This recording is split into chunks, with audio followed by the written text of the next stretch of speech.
এই শহরের লোকেরা দেখো সুপারহিরো না, আজ পানি টানার মজুর এই স্পাইডারম্যান, অথচ আজ তার মায়ের অপারেশনের টাকা জোগাড় করতে হবে।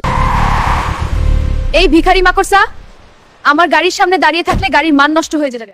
একদিন আমিও বড় মানুষ হব, কারো সামনে মাথা নত করব না। আজ মায়ের অপারেশনের টাকা যেভাবেই হোক জোগাড় করব। স্যার, অপারেশনের জন্য কত টাকা লাগবে?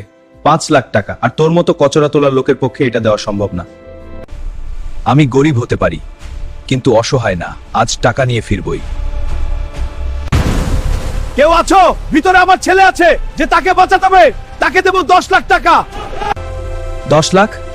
আমার মায়ের জিতুদরের জন্য? ছেলেটাকে বাঁচাতেই হবে। বন্ধুরা, আমাকে শক্তি দাও, লাইক আর সাবস্ক্রাইব করো। আজ একজন মাকে বাঁচাতে হবে। এই নাও 10 লাখ টাকা, তুমি আজ আমার বাচ্চাকে বাঁচালে। টাকা না থাকলে অপমান করো, তাই তো? এবার অপারেশন শুরু করো। তুই আমার আসল সুপারহিরো রে বাবা।